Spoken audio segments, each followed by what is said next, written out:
যে আমাদের ছাত্রছাত্রী ভাই বোনদের বুকে যেন আরেকটা গুলি না যায়। This is not right.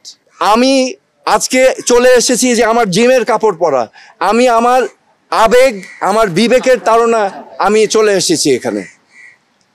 আজকে আমি মনে করি আমার মতো এই প্রশ্নগুলো বাংলাদেশের কোটি কোটি মানুষের মনে। তো আমি আপনাদের হয়ে আমি এখানে এসেছি আজকে। বাংলাদেশের মুক্তিযুদ্ধ নেতৃত্ব দানকারী বাংলাদেশের প্রথম প্রধানমন্ত্রী তাজউদ্দিন আহমেদ এবং সৈয়দ জোহরা তাজউদ্দিনের সন্তান, এবং আমি নিজেই একজন রাজনীতিবিদ হিসেবে আমি 2 টার্ম বাংলাদেশ সংসদের সদস্য ছিলাম, স্বরাষ্ট্র প্রতিমন্ত্রীর দায়িত্ব পালন করেছি, এবং এখন আমি একজন সাধারণ নাগরিক। আমি আজকে এই ব্যাকগ্রাউন্ড এবং একজন সাধারণ নাগরিক হিসাবে আমি ডিবি অফিসে এসেছি, কারণ আমি বাংলাদেশের সকল মানুষের মতোই বাংলাদেশকে নিয়ে উদ্বিগ্ন বোধ করছি। আজকে আমরা জানি যে এখানে কোটা আন্দোলন হয়েছে, কোটা সংস্কার আন্দোলন হয়েছে, এবং এই কোটা সংস্কার আন্দোলন নিয়ে আমাদের দেশে একটি অশান্তিপূর্ণ পরিস্থিতি বিরাজ করছে। এখানে শত শত মানুষ নিহত হয়েছে, নিরীহ 5 বছরের বাচ্চা থেকে শুরু করে 8, 10, 15, 16 ছাত্র, সাধারণ মানুষ সহ অনেক মানুষের প্রাণহানি হয়েছে, এবং এটা আমাদের সবাইকে ক্ষত করেছে, আমাদের বিবেককে নাড়া দিয়েছে। এই বিবেকের নাড়ার কারণেই আজকে আমি ব্যক্তিগতভাবে ডিবি অফিসে এসেছি। কেন এসেছি? আমি ডিবি প্রধানের কাছে 3টা প্রশ্ন নিয়ে এসেছিলাম। আমার প্রথম প্রশ্ন ছিল যে এই 6 জন সমন্বয়কারীকে গ্রেফতার করা হয়েছে নাকি সেফ কাস্টাডিতে নেওয়া হয়েছে। দ্বিতীয় প্রশ্ন, যদি অ্যারেস্ট হয়ে থাকে তাহলে আমার কোনো প্রশ্ন নাই, আমার কোনো দাবি নাই, কিন্তু যদি সেফ কাস্টাডি হয়ে থাকে তাহলে আমি তাদের সাথে দেখা করতে চাই। ডিবি প্রধান আমাকে পরবর্তীতে ঊর্ধ্বতন কর্মকর্তার কথা বলে উনি আমাকে জানিয়েছেন যে এই 6 সমন্বয়কারী যেহেতু তাদের নিরাপত্তা নিয়ে উদ্বিগ্ন ছিল, সেই কারণে তাদেরকে সেফ কাস্টাডিতে নেওয়া হয়েছে। এই কথা শুনে আমি প্রশ্ন করেছিলাম যে আপনারা কিভাবে বুঝলেন যে তারা উদ্বিগ্ন তাদের নিরাপত্তা নিয়ে? তারা কি আপনাদেরকে জানিয়েছিল, রিকোয়েস্ট করেছিল?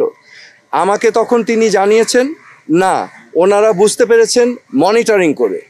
সো যেহেতু তারা সেফ কাস্টাডিতে, আমি তখন রিকোয়েস্ট করলাম আমি তাদের সাথে দেখা করতে চাই। তো প্রতি উত্তরে আমাকে জানানো হয়েছে যে দেখা করতে চাইলে ঊর্ধ্বতন কর্তৃপক্ষের পারমিশন নিয়ে আমার দেখা করতে হবে তাদের সাথে। আমার তৃতীয় প্রশ্ন ছিল তাদেরকে কখন সেফ কাস্টাডি থেকে মুক্তি দেওয়া হবে। এই প্রশ্নের জবাবে তিনি বলেছেন যে ঊর্ধ্বতন কর্তৃপক্ষ যখন ওনাকে নির্দেশনা দিবেন তখনই ওনাদেরকে ছেড়ে দেওয়া হবে। সো আমার প্রশ্ন এখন, সেফ কাস্টাডি আমার জানা মতে একজন নাগরিক যদি রিকোয়েস্ট করে তাহলে সেফ কাস্টাডিতে নেওয়া যেতে পারে, কিন্তু রিকোয়েস্টের বাইরে যদি কাউকে সেফ কাস্টাডিতে নেওয়া হয়, এটা কি আসলে সেফ কাস্টাডি না এটা অ্যারেস্ট? তো এটা হচ্ছে আমার প্রশ্ন।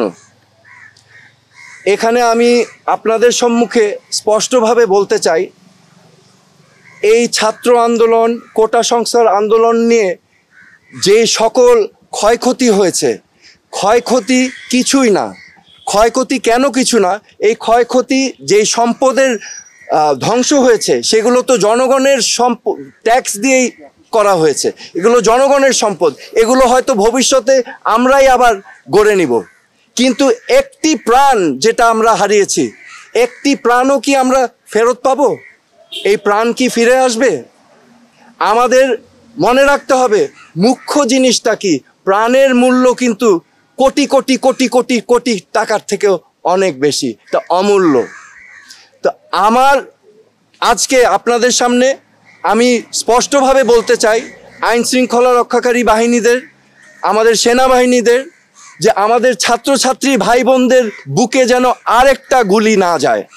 আপনারা বিরত থাকুন, এটা ঠিক না। This is not right.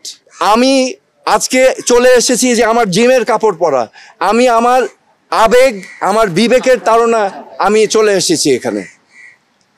আজকে আমি মনে করি আমার মতো এই প্রশ্নগুলো বাংলাদেশের কোটি কোটি মানুষের মনে। তো আমি আপনাদের হয়ে আমি এখানে এসেছি আজকে।